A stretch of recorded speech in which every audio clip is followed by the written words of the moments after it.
This week we looked at some key players in the Bible who experienced depression-causing situations. Did you catch that?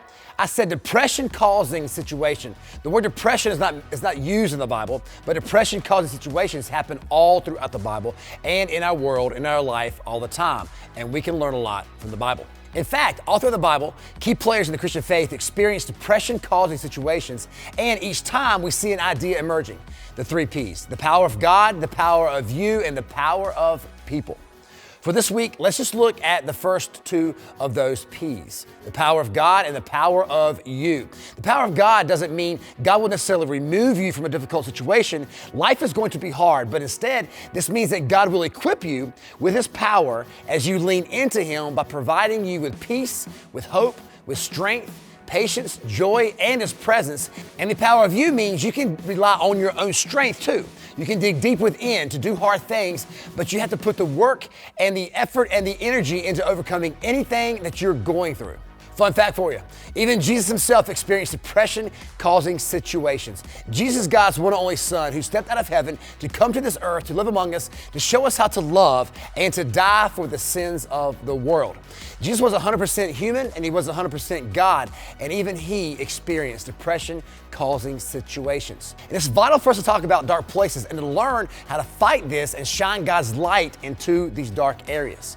Here at Max Life, we say it's okay not to be okay, but it's not okay to stay that way. Meaning we need to get help if you feel not okay for any length of time out of the ordinary. Depression can overwhelm people with feelings of despair, fear, exhaustion, hopelessness, inner desperation, and thoughts of self-harm.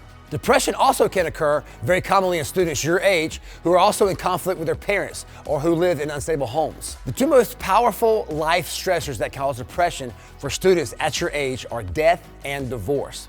Now, we have a lot of students in here whose parents are divorced or going through a divorce, and that's so hard and it's unfair, and I'm so sorry that you're going through this. Remember, it's okay not to be okay, but it's not okay to stay that way. We are here to help you, encourage you, and pray for you. So let us know how you're doing and if there's anything going on. And know you are never alone. Now that we have an understanding of some general information about depression, let's look at a few folks from our faith, the Christian faith, and see their depression-causing situation, and let's see how they first play out with the 2 Ps in their lives. On deck first, we have everyone's favorite son, Joseph. He thinks he's everyone's favorite son, but in all reality, he is his dad's favorite son because he's the youngest of many brothers. We know he's his fave because his dad tells his brothers that Joseph is his favorite son, and he gives them a fancy, colorful robe. And because of this, Joseph's brothers are so jealous of him. Then one night, Joseph has a dream, which basically means that his brothers will bow down to him in the future. And Joseph doesn't have much of a filter. So the next morning, he tells his brothers of his dream. And that does it. His brothers didn't like him to begin with because his father coddled him while they did all of the work. And he buys him a fancy robe, and then one day they see him coming, and they know he's going to come up to the field to check on their work and see how they're doing. And so their first plan is to kill him. But one of his other brothers jump up and says, murder is a little extreme, so they decide to sell him to a traveling band of people that is passing by. So that's what they do. And that sucks, right? I mean, think about this. Your family, your brothers despise you so much that they sell you, and now you are a slave being passed around from person to person a long way from home. When you read the story of Joseph, you will see the 2 Ps that play in his life. The power of God and the power of you that Joseph has during his entire experience. And it's such a great read. Next up, we have the man that was set apart from birth, so much so that an angel appeared to his mom and dad to give his birth announcement. And the angel tells the parents to give him the name of Samson. Now, Samson was crazy strong with a large personality, and God was going to use Samson to help deliver God's people from the oppression of the Philistines. Now, Samson was set apart because of his strength, and the angel tells the parents that Samson could never cut his hair. So Samson grows up and does some awesome strength-defying things to whip up on the Philistines. Then one day, Samson falls in love with Delilah, and the Philistines find this out, so they talk to Samson's sweetheart into finding out what is the secret to Samson's strength. Then one night, over some pillow talking, Samson reveals his strength to his boo, and he falls asleep. Delilah cuts his hair, and when she does, the Bible tells us that the Lord left him, and his strength is gone. The Philistines come in and see Samson. They gouge out both of his eyes and put him to grinding grain in their God's temple. Boom. Depression-causing situation. Samson is weak, beaten, tortured, and now a slave to his enemies. Up next, we have King David. The story of King David's life is an amazing story that has many highs and many lows. David experiences the two P's in many ways, where he experiences the power of God and the power of you, himself. And what's so interesting about King David is he basically kept a journal where he wrote music and poems to God about what was going on in his life. And all these are found in the book of the Bible in the Psalms. David's writing is like a massive roller coaster at Carowinds. They have their highs and their lows and their ups and their downs, just like how life can be. Many times he writes about how amazing life is and how God is blessing him, and he's praising God for all the good things that's going on in his life. Other times King David is gloom and doom, wishing he was dead, scared for his own life, and begging God to help him. Now let's look at one of these poems and where we can see and hear and feel David's causing depression situation, and watch David work out the two P's. Psalm 69 says, "Save me, O God, for the waters have come up to my neck.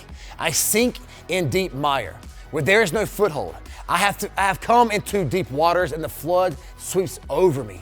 I am weary with crying out. My throat is parched. My eyes grow dim with waiting for my God. More in number than the hairs of my head are those who hate me without cause. Mighty are those who would destroy me, those who attack me with lies. What I did not steal, must I now restore? Oh God, you know my folly. The wrongs I have done are not hidden from you. But as for me, my prayer is to you, O Lord. At an acceptable time, O God, in the abundance of your steadfast love, answer me in your saving faithfulness. Deliver me from sinking in the mire. Let me be delivered from my enemies and from the deep waters. Let not the flood sweep over me, or the deep swallow me up, or the pit close its mouth over me. Answer me, O Lord, from your steadfast love is good. According to your abundant mercy, turn to me. Hide not your face from your servant, for I am in distress. Make haste to answer me. Draw near to my soul. Redeem me. Ransom me because of my enemies." The first of the two P's, the power of God. Question for you. When you're feeling scared, frustrated, sad, mad, nervous, or out of control, what is your go-to? Do you numb out, or do you go to God? More than likely we numb out, right? And this is not necessarily a bad thing, but we can't hide out in our numb. We have to tap into the power of God. Like we said earlier, the power of God, meaning God equipping you with His power, where He gives you peace, hope, strength, and He gives you His presence and everything and anything else to make it through whatever you're going through. In the story of Joseph taps into the power of God, and God also gives him a crazy insight of interpreting dreams for the king. And God uses this to help elevate Joseph into a higher power in the king's kingdom. In the story of Samson, God gives him his strength back to finish his mission of defeating the Philistines. The Bible tells us, but the hair on his head began to grow again after it had been shaved. David taps into the power of God also in the Psalms that we just read, because David is pulling from his experience of the power of God, because he is praying with boldness that God will save him again. Verse 16 says, "Answer me, O Lord, for your steadfast love is good. According to your abundant mercy, turn to me. Hide not your face from your servant, for I am in distress. Make haste to answer me.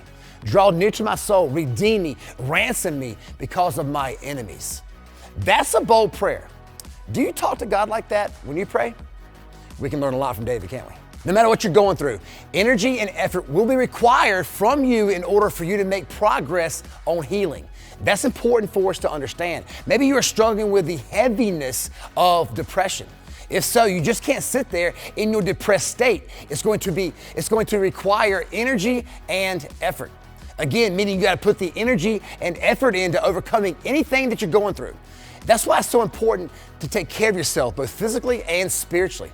And when you're battling something, it may take time to heal from it, and you may need to talk to a trusted adult about it and ask for help. But healing comes by our energy and effort. We see the power of you in our two stories. With Joseph, he had to work hard. He had to speak up. He had to have patience in order for him to get out of every situation that he was in. He didn't just sit there and God elevated him. That didn't happen. He had to get into the action. He had to dig deep within himself to battle and survive his situation. Same with Samson. He didn't just sit there in his blindness and God delivered him. Heck no. Now, Samson had to hit rock bottom. He had to grind grain. He was a party favor to his enemies. Imagine the energy and effort it took to be humbled like this, to perform, to be beaten and tortured, and to do the work in the prison. He had to dig deep within himself to battle and survive his situation. It took energy and effort to get up between the two pillars and use his strength to bring the temple down. We also see the power of you in David. In verse 30, it says, I will praise the name of God with song. Now, we talked about last week about the you-dos, that thing that you do that helps you relax and rejuvenate and regroup. One of David's ways of leaning into his own strength was he played instruments and wrote music. And we see him pulling from the power of you himself in his time of distress.